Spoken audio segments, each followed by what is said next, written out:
them said yes right off the bat.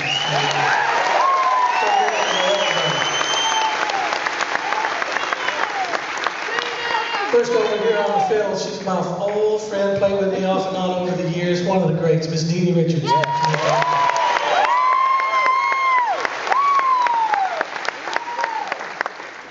And an amazing guitar player, one of my friends since I've been here and even years before that, the great Steve Gibson on guitar.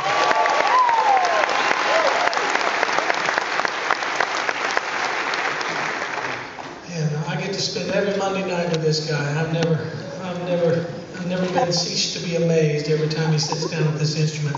World-class musician, Mr. Paul Franklin.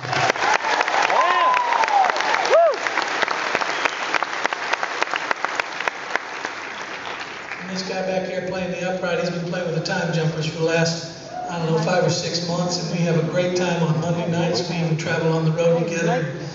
And I'm crazy about this guy. He is a hoot. He makes me laugh. We have a great time. He's got the best personality, and he plays his ass off. Mr. Brad Albert.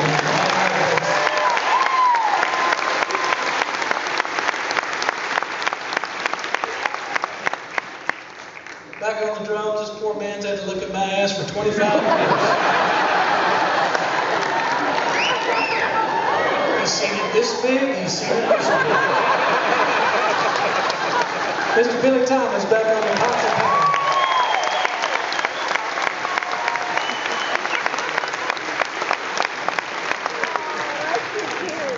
And as a young man, as a 19-year-old kid, I moved out to California. I thought I could make it as a banjo player. There's a genius move for you.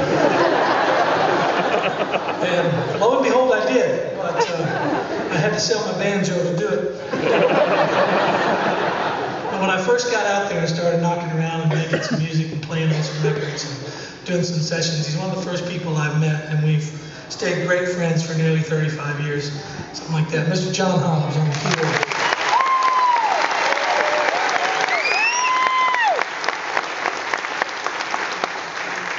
And every night I get to take the stage with two of the greatest singers in the world that just lift me up and make me sound way better than I deserve. And first of all, over there on the guitar, he has to sing the high parts. And ladies and gentlemen, that's not easy. Because I sing like a woman already. Yeah, laugh. Hell, I live in a nice house because I sing like a woman. That's Mr. Jeff White on the guitar and vocal.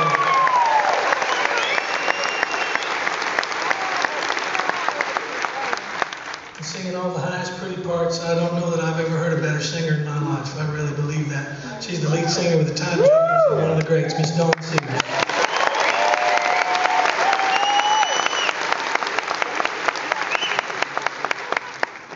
This song is a song that I wrote with Max D. Barnes. Max was the great country songwriter that I had the great privilege of writing a few songs with. If you don't know who Max D was, he wrote great songs like Who's Gonna Fill Their Shoes?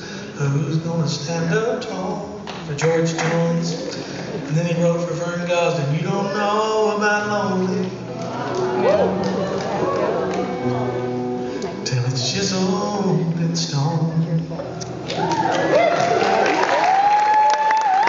I heard that for the first time about 30 years ago, whatever the hell it's been, and it just took me right off the road into a tree, man. It was so good. I said, oh my God, that is the saddest song I've ever heard in my life. And come to find out he'd written that after he lost his son. And just such a beautiful song. I thought, man, that's got to be the saddest song I've ever heard. And then I thought about it and I said, well, no, I think it's going to have to be the second saddest song I've ever heard, because the saddest song I've ever heard was a song that my father used to sing to me as a little boy, which was Old Shep. Yeah, it's very, very sad. If you've never heard it, it's a story of a boy and his dog, and they grow up, and the dog turns out to be like Rin Tin Tin and Lassie all wrapped up in one dog. It saves his life and everything. And at the end of the song, the dog has grown very old, and he has to shoot his own dog. It's true. It's just a sad song. They don't play that song much at Peter Bradley's, I find.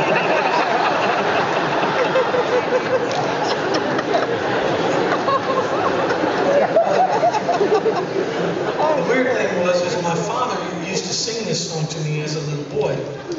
And it was, it just would kill me every time he'd sing it. I just would erupt into tear, crying, just gnashing of teeth, sadness. And after a bunch of years of therapy, me and the doc came to realize that the truth of the matter was that my father did this for meanness.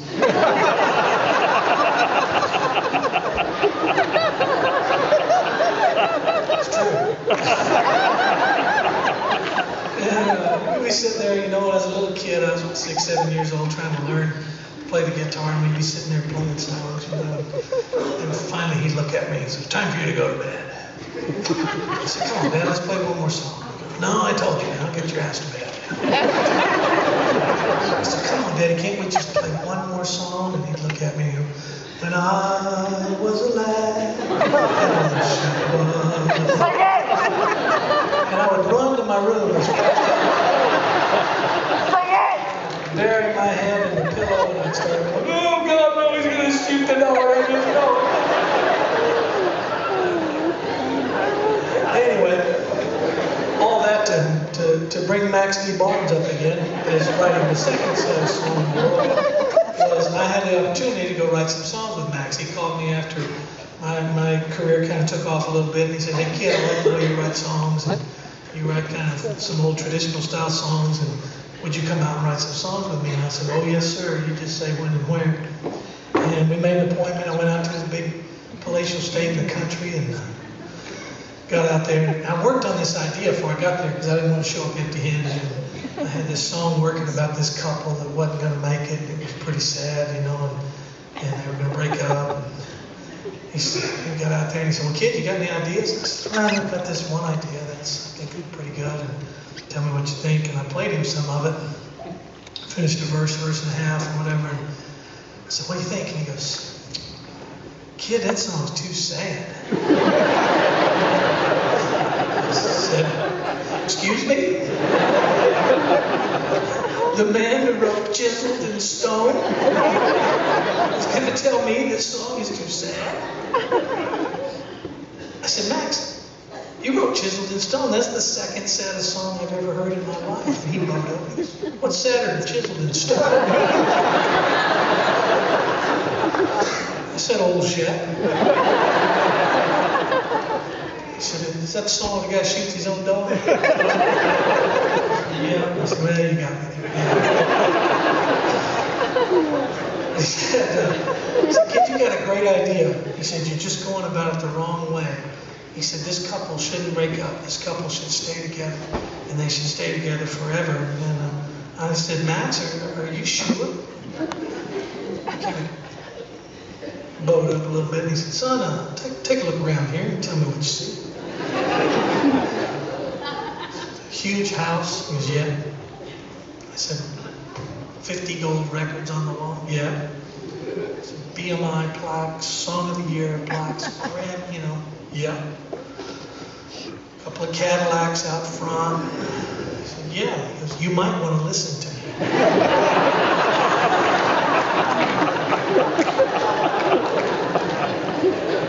So I did. We turned it around, made it a positive song, and it worked out pretty good. I got me a Cadillac, just like Max D.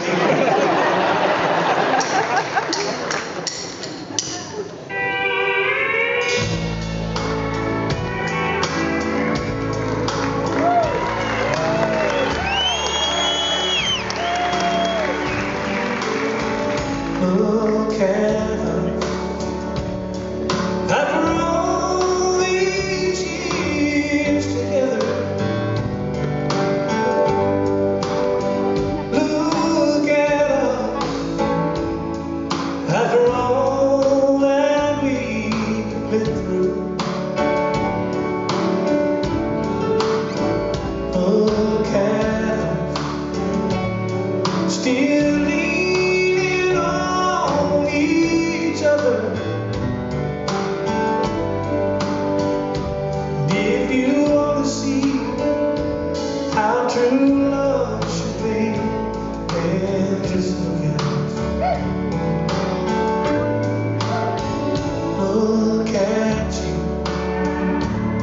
still breathe.